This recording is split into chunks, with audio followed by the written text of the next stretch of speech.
My name's Mike Sullivan. I do oral surgery for a living and fly and build planes for fun. Join me on my journey off the beaten path as I build my Rans S-21 Outbound.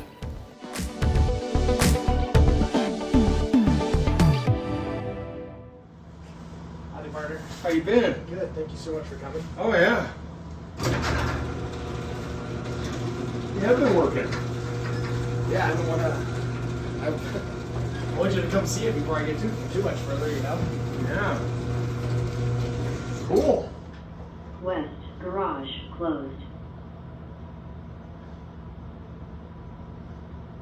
Seems like a lot of boxes, right? What do you did you check, you mean?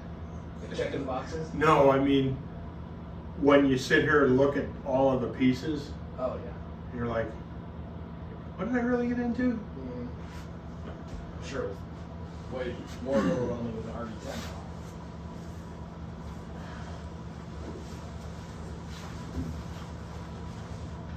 It's so nice to be able to use those rivets. I was thinking, well, I've got like a bazillion questions. Yeah. So most of them are written down, but speaking of rivets, on the RV10, you know how on your wing, they're perfectly flat? They're flush. So do you have to countersink every one of those? You have to build the airplane 3 times. Yeah. Because what you do is you max drill everything, right? Yeah. You deburr, and you dimple, Right. then you dimple the ribs, Right. right? Then you have to cleco everything together, Yeah. every other cleco. Right. Then you have to start putting rivets in. So it's take it apart, put it together, take it apart, put it together. So do you pull the rivets from the underside then? How are they so No. flat? It's a rivet gun, it's a pneumatic gun, and a bucking bar. Oh, that's what a bucking bar does? Right. So all that is I recommend It's just suspended. tungsten bars because they weigh 2.6 times what steel bar weighs. Oh, that's right. And you've got a lot of mass in a very small area, and it's that mass you're pounding against. So yeah, you hold the bucking bar up against the shop side of the rivet, and then just go, and it flattens the rivet on the backside. Interesting. But there's a lot of things you can't do by yourself Oh, because you can't hold it. you know how you gonna do it. And on an airplane like this, which is what cruises maybe what 140, 130. 130 knots, 155 miles an hour. Yeah, so 130 knots. The difference in flush rivets versus these is minimal. And these are so much easier to put in. Yeah, they're pretty easy. And did you get one of those pneumatic guns? I've been using the Milwaukee one. Oh, that'll work too. Yeah. Now, Is it pretty fast? yeah, I've Like, you can go I've like- never seen the electric it's ones. almost as fast as a pneumatic one. It's like Yeah. zoom. Yep. Yeah. Like just as fast as the little thing falls out, it can be falling out Right. and you can be putting it on the So the pneumatic one's like, it's about the same. Well, I But thought at some point I'd have to get a pneumatic one, and I've got a compressor and ready for it and all the air stuff. But hey, if that works, why? it's been even pulling the big ones. And you know, realistically, you can't screw these rivets up. You know, the only thing you can do wrong with these rivets is if they're not perpendicular in the hole when you pull them. But you'll know because they won't sit flush with the surface. Is your rule kind of like if you can get your fingernail under it, pull it out? That's a pretty decent rule. Is that what you've been following? Mm-hmm. Yeah. 'Cause Like of all these, I had to take out one of them. Yeah. Believe it or not, it was one of these little tiny ones that stuck back here. It was like this right here. Oh, yeah. Yeah. Dude, these look fine. I don't, and you know, you look at the back side of them and they're all bulbed correctly. How could they not be? Because the mandrel won't break unless they're pulled sufficiently. Were all these pre-cut? Or did you have to make the panels? They were pre-cut. That's awesome.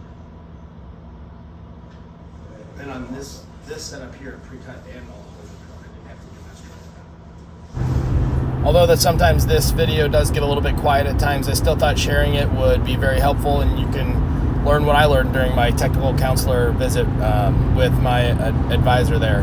Bob is a great guy, and I really appreciate him coming out.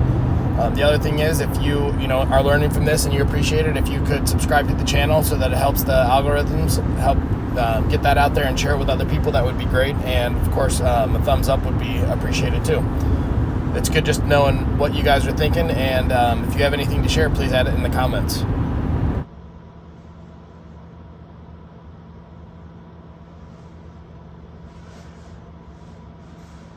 Yeah, I mean, everything looks really nice so far.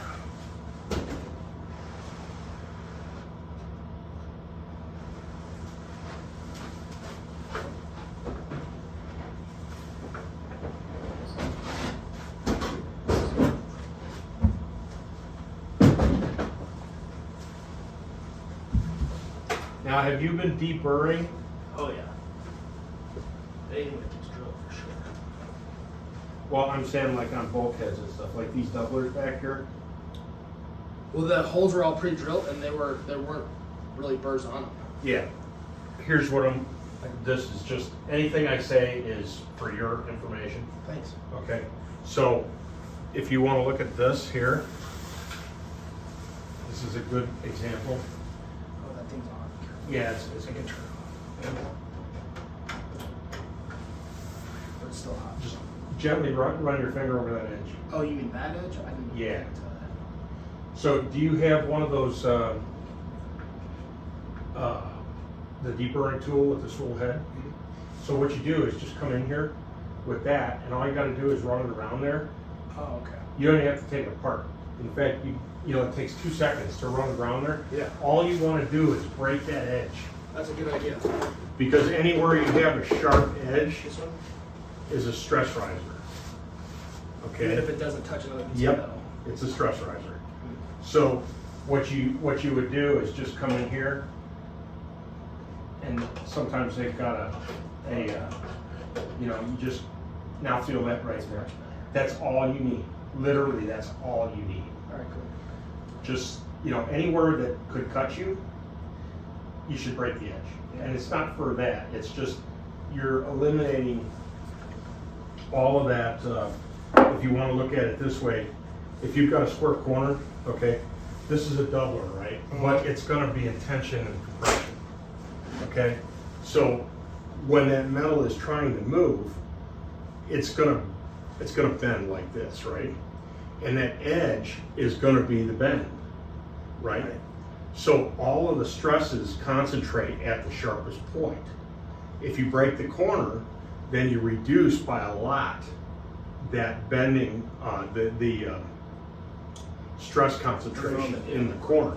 Because what'll happen is you can, if you get just the tiniest little nick or something in that corner, it ramps the stress concentration up, and that's a place where a crack will start. And you don't want any cracks, ever. So I would just say take this, and like I said, you don't have to push on it very hard, just go whoosh, and you can tell the difference. All you're doing is breaking that edge off, okay? And virtually every part that's, whether it's pre-punched or cut or whatever, just take this thing, that's it. Okay, inside, outside, wherever. These are fine. You got no, that's probably what, 32 or something like that. And there's not much you can do. If you start doing this on there, all you're gonna do is change the dimensions, because you're gonna take off all that material. So that's one thing I would say. But as far as the riveting and everything goes, it all looks good. And if you look at these angles, all the edges, even though they're rounded off, it's all smooth. And that's what you're trying to get to. So this one you think is okay? Oh yeah, yeah, that's absolutely fine. You can Normally feel on it. an extruded angle like that, you don't have to do anything. But like here, it's obvious they either water cut this or something, but it's left a really sharp edge. It's like a perfect Like, 90 degree. break the edge. Okay? But the rest of this all looks, I don't have a problem with it. It's all alclad, so you really have to do a lot to, you know, if you get a big scratch or something, you can typically. Like this one is tough. It's kind of rough on the top. I don't know if it's. It almost looks like it got a little bit of the. I think it's because I didn't change the tip on the gun. It was a little bit bigger than the. Than the hole. Yeah. Or than the manual. And I got to about here, and I was like, yeah, I probably should put that smaller tip on. Yeah, definitely use the smaller tip. But this one, I'd probably just take a little piece of Scotch-Brite or something, you know, just anything to knock that off. Yeah. You're never gonna, with as many rivets, you're never gonna see it. And it's not sharp, you know, so. I will tell you, in the wintertime, it's really not a problem. But when it starts getting hot, anywhere you sweat, the aluminum is going to start to oxidize really fast. And it's not a big deal, but if you want to keep it nice and shiny when you're done working, wet it. Otherwise you're going to end up with this ugly gray mass when you're done. And it's going to have handprints all over it. Yeah. Gets under here. Yeah. See, even these, you could knock the edge on these too. It kind of makes that scratchy noise. Yeah. So, you know, you just lightly.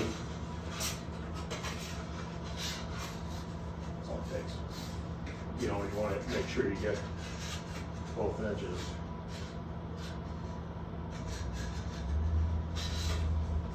Sweet. Can do that. That's a typical. What people do is they end up doing it too much. And you don't want to do that either because you're removing material. Like same thing, you wouldn't do anything with these ones. Not really. If you want it, sometimes when you drill through on the backside, Right. you'll If get I burr. put if I put a drill through it, then I definitely would check it. Yeah. And do you have like a deburr bit?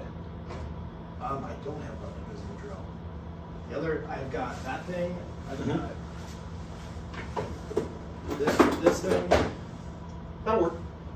And They make a drill bit then. yeah. Or you can. They actually make a drill bit that's this much of it. It's just threaded on one end, Oh, okay. and you just chuck it in the drill. And then you can thread and thread stuff. Yeah, and then the other ones. This is a three flute. You might want to give the rosebuds. It's a single flute, and what it is it's got the same basic shape, Okay. but it's got one hole drilled in it. Rosebud. Yeah, it's a single flute deburr. Okay, and you can actually use those in your fingers. It's actually, you can do it with this one too, but you just take this, Oh. and that's all it takes, literally. Okay. And obviously, got to do both sides. But, And then I use a lot of sandpaper. yeah. This one will work just fine. Realize that it doesn't take a lot of pressure and it doesn't take a lot of turns to take a lot of material off, and then the holes get bigger, which you don't want. Right. All you want to do, if you look at this, you can see just how much it broke the edge. That's all you want. It's just so that you can Literally move all the you finger want. over it and not get a catch. Yeah, you shouldn't get any catches. See this one, you get a catch, just a little one. Yep. This one, nothing. And it literally, that's all it takes is just like one turn. Okay? It's a lot, the pop rivets are a lot more tolerable because when you pull this rivet, any burr that's on here, it's gonna pull it flat. But, you know, you do what you've gotta do to meet your level of standards. Okay, on the RV, you're freaking doing all the holes. Because if you dimple with a burr, then the rivet doesn't sit flat. And then, you know, it's up a little bit, it's not flush, now you gotta drill it out. And when you drill it out, you make the hole bigger. Now you gotta use a goose rivet, which has a larger diameter shank, but the same size head. So you can't see it against all the other ones, because if you just went to the next size bigger rivet, you'd see this, you know, you got all these nice little rivet heads and then you got this huge one. Yeah. But it's a different construction technique. What other questions you got? This looks fine. I mean, you can. That I just happened to be working on that last night. Do you want to? Again, you can.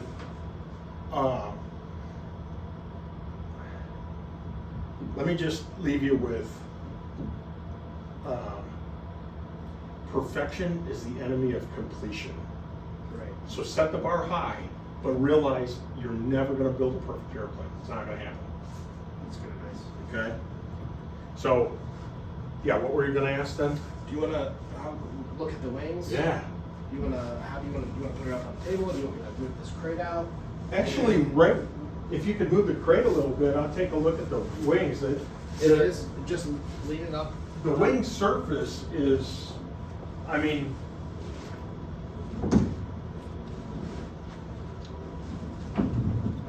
you know, again with the top rivets, as long as the heads are flush, you know, with the surface, you really can't go wrong.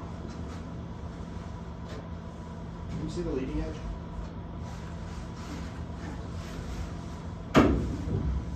Oh yeah, Yeah, look pretty good. that's nice. Yeah. Now, a couple of those, if you feel them on there, maybe one every 12 of them. There's one that's a little rougher or sticks up a little tiny bit. Yeah, I got one here. Would you drill that one out? Are they steel mandrels? I'm sure they are. Yeah, those ones are. Let's see. How did that one pull? It looks like they pulled okay. So, can you imagine if you lost them on the leading edge? It would be like they're Yeah, just but break the how many whole- rivets are in the leading edge? An awful lot. Yeah. So what I would probably do here is you could drill it out, okay? I'm not sure with a steel rivet, you're gonna have to do it pretty carefully. Yeah. Okay, because you don't want to open the hole. Now realize that drilling out a rivet, for the most part, a misdriven or mispulled rivet is probably within 5% strength-wise of a proper one. Like If- almost just as strong. If you drill it out and enlarge the hole, you're probably outside of that 5%. True. Because the rivet can only expand so much in the hole without going to the next size. Okay? So if you're happy with the way this pulled and looking at it, How many to the 3? Yeah. it looks like it pulled it correctly. I mean, it looks like it's this one or this one. You know, the mandrel's in there, it's captured. That's what I would ask about it. In which case, if you don't want to try and drill it out, then the option is to take a Dremel with a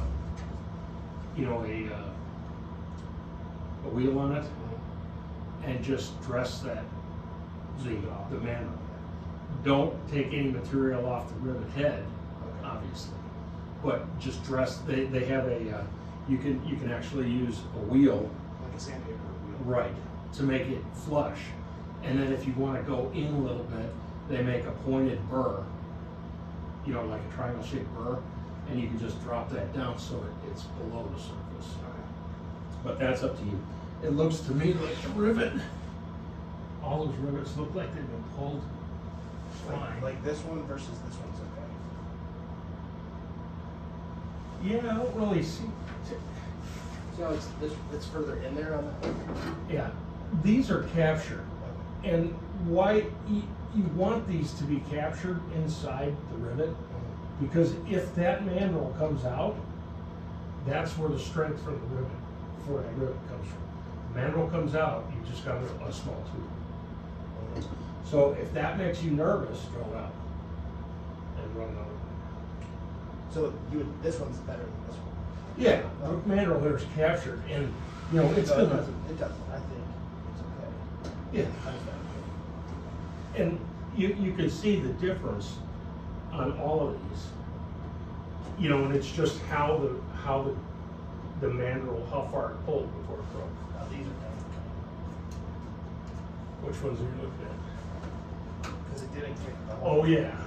Yeah, and you can see how it didn't pull the stiffener to the skin. Yeah, it's not. Yeah.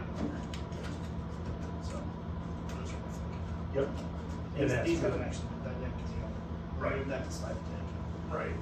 But, yeah, that's definitely a good plan. While you're down there, how do you like my wire ties? Safety wires?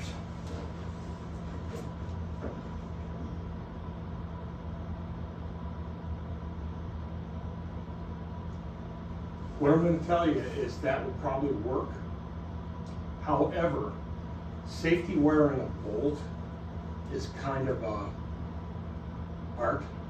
Okay, so when you look at this bolt, if you want to tighten this bolt, which way would you turn it? So let me see if I would do it differently if I did it again. Yes. Since I did this, I've learned a little bit. Yes. What I would have done is gone through it, Mm-hmm. tied it out this direction, Mm-hmm. put my hole there, like over here, and then wrapped it this way so that you couldn't spin it this way no matter what. Correct. But if you chose to redo this one, you don't have to re-drill any of this. What you do is you come through with the safety wire, do just like you said, string it out this way, right? But then you wrap that safety wire around the bolt head and go right to here. Okay. Because then this wire is always pulling that bolt tight. Right. In this case, that's not the case. It could actually loosen. Mhm. It can't really come out, but the point is it could loosen. Got it. Make sense? Yep. Okay, you can see I did this one now.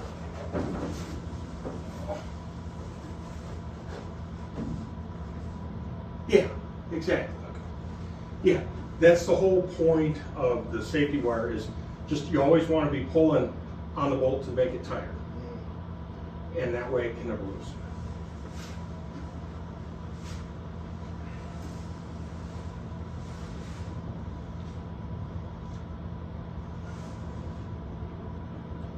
Are you torquing these bolts or just, I sure am. And like I even what are you using for like a even labeled something. -3 bolt for torque? Like 20? Like this one has 60 Newton centimeters on it because the chart, the aviation chart I have says 50 to 70 for this bolt size, so I need 60. That's a 360. That's yeah, I think that might be cool. The 50 to 70 is the 360 centimeter. yeah, inch pounds. Yeah. But these, I torqued these because this is a truss, and then I marked them too. Okay, that's good. So if you're inspecting, you can just see. Yeah, the other thing you can do, that'll work. A lot of guys use torque seal. And you know what torque seal is? Nail polish. Oh, They just put a stripe with that because it's an acrylic, it gets hard, and if it comes apart, it breaks the acrylic. And there's no doubts that it's moved.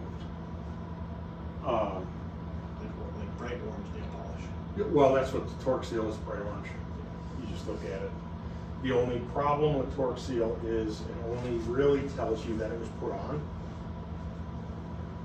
If you didn't torque it by accident and torque sealed it, you're always going to look at that bolt and say it's good. If you didn't torque it, Right. but you did torque seal it, you'll always look at it and say it's good. Yeah, which it's not. So the torque seal is like a double-edged knife. If you torque it and put torque seal on, that's what it's supposed to do. But if you happen to do like 6 bolts and miss one, and just torque seal them all, figuring you didn't miss that one, then that one's always going to be loose, and you're never going to check it again. So it's kind of a double-edged sword.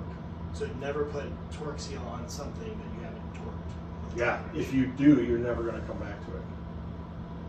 So So just look at it visually. exactly. But it could be in there loose. Yeah, it could be finger tight. And that's the only way. Like this one, I should definitely redo this one. Because The that's safety wire on that one? I probably would. You know, again, what you do is just cut the safety wire off, come through on this side, and wrap that around this way, and that'll pull that bolt tight. Is it better to start the twist on this side, or start the twist on and then go all the way around it with the twist, or start the twist here and go? I around? prefer to bring the twist around the bowl. So you would start the twist on this side. Yeah, and then wrap it around because, and what you can do is when Sorry. you figure out about how much you need, put your pliers on there, Mhm. right? You got the Adjusting safety pliers. wire pliers. So you clamp it, spin it up, okay? And then you wrap it around, keep it down low here, and give it a couple good sharp jerks. Just go like this, and it will form right around the head. It'll put, it won't be a circle, it'll be Okay. hex shaped, which is fine. I obviously don't want to break the wire, but just give it a couple of jerks and it'll form right around the head, and then you tie it off wherever you're gonna go. And actually in this one, you could probably get away with just running the wire around coming off of this way because it's gonna pull this way to get to the hole. It's an art. Yeah, And like- the farther you go, the more you'll figure out what you like. Realistically, is that bolt ever going to come out? No. But if you want to follow 4313, then it always needs to be putting a torque on it like that. Yeah.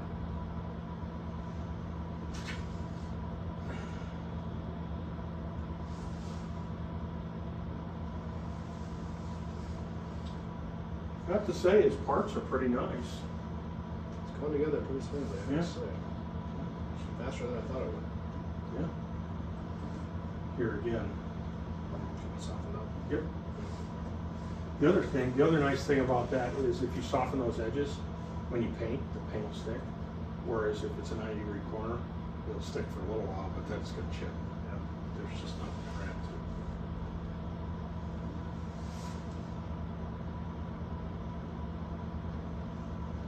Yours with the paint shop? Yeah.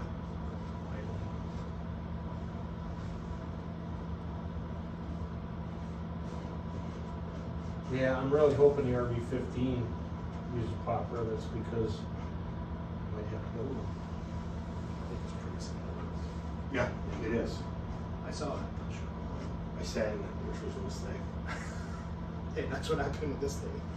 Megan, my wife sat in it. She'll be up here in a little while. She sat in it, and that's the one. That's the only plane that we sat in the entire show. Yep. There's the horizontal stabilizer. Yeah, there's not much you can say about that. You got it all closed up, right? You have done a lot of work. How long have you been working on this? Believe it or not, since December 15th. Damn, you've been moving on it. That's good. Keep it going. Keep that momentum going. It's been fun. I've got 120, about 130 hours.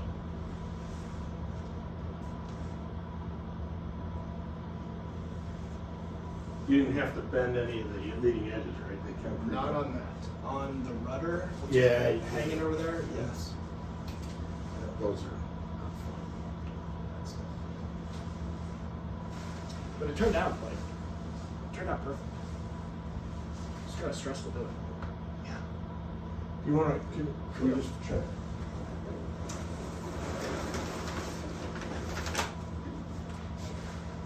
Just flip it over.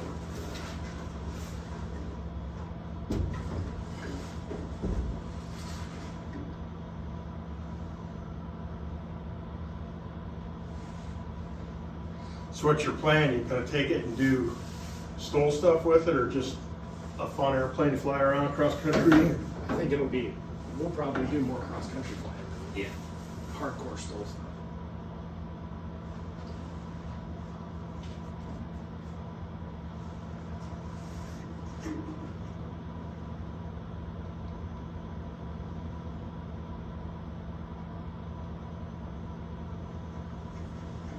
Just slide it this way. Just-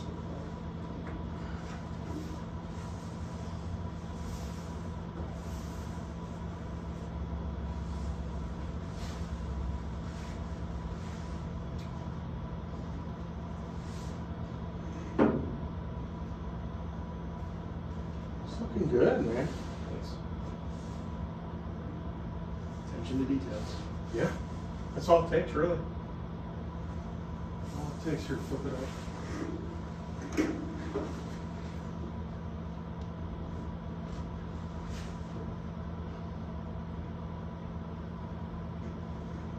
Yeah.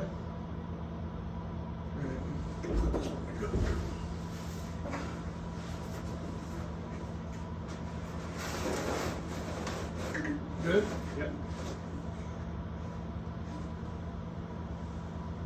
That's the hardest part, storing all this stuff. Yeah. So they send you the whole kit? I don't have the finishing kit, which isn't a whole lot of stuff, or the engine install kit. What are you gonna use for engine? Tight. 340. I've got the info on it. Can you take a look at that other one? Yeah.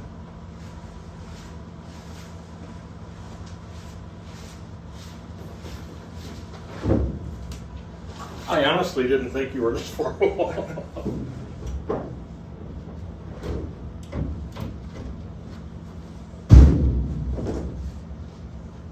You can turn off your power button.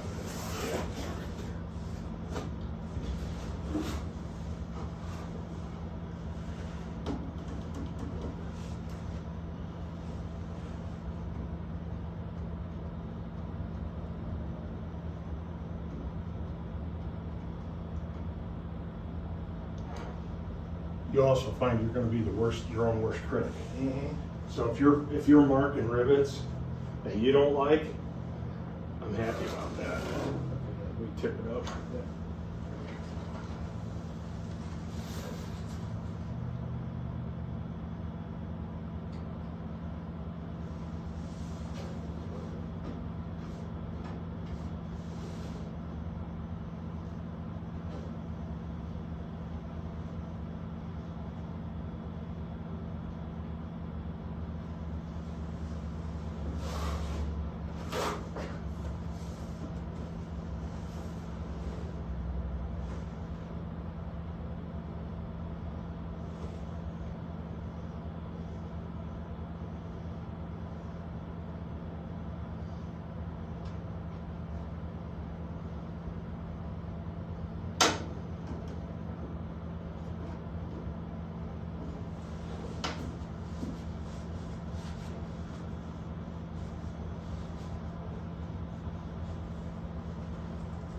Slotted hole? No. That does not have a hole. Like a wire tie? No, I mean the hole that's in. Oh yeah, it is kind of open. It's slotted. Yeah, just so you have. Yeah, makes sense. Let me go around that other end there.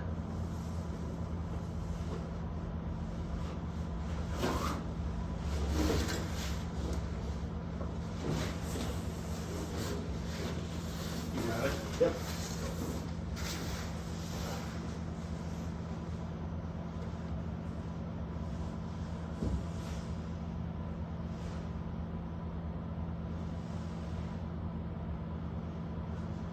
Is that just the tail?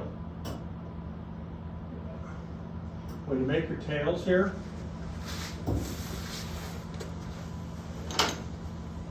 see how you got maybe an inch or so of tail here? Yeah. Keep your tail shorter, Okay.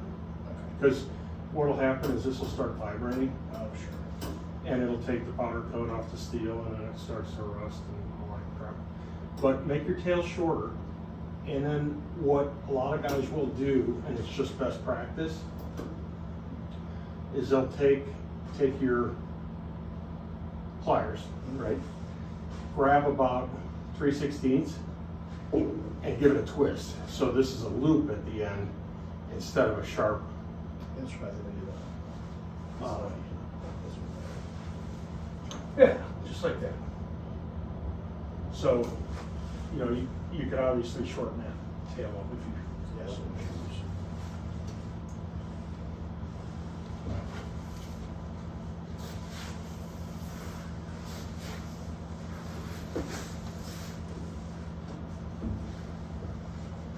You decided on avionics? It's going to be VFR, IFR, IFR. Dine-in, AFS, or Garmin? I think those are my decisions. That's one of my questions for you. Well, I can tell you that your workmanship looks fine. I don't see any problem with that. So, if that gives you any peace of mind, it looks pretty good to me. Thank you. Okay. I'm sure you got your vertical stab up there and the rudder. Rudder's the rudder. You said you had to bend that The leading edge. Yeah. leading edge. You should do it around a piece of pipe or something. We did. Yeah. Yeah. Looks pretty good. That one's kind of a hard one sometimes because one side will be too much and the other side won't be enough. But that one looks pretty good.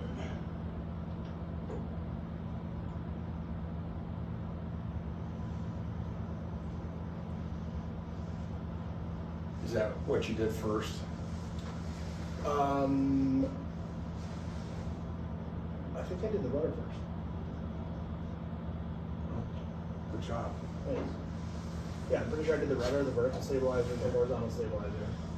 And I like to see, you look at all the bolts, your best practice is at least 2 threads past the bolt or past the nut.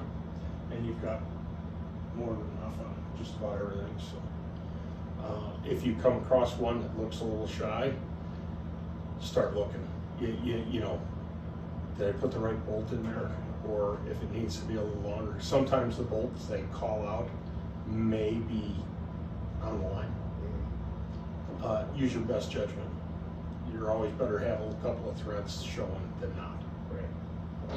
I had one stop for you to look over there. Where's that? On the cable, the pulley assembly for Okay. the tail. I'm done with this.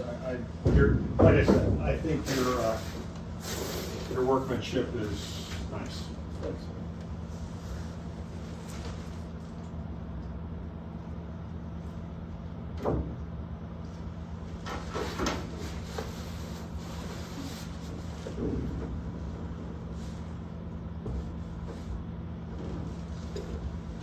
So is your wife helping you? She does help a little bit. That's good. Yeah, she's into it. And then I've got this arrangement for her. Yeah. You want to pull that down? Yeah, if you don't mind.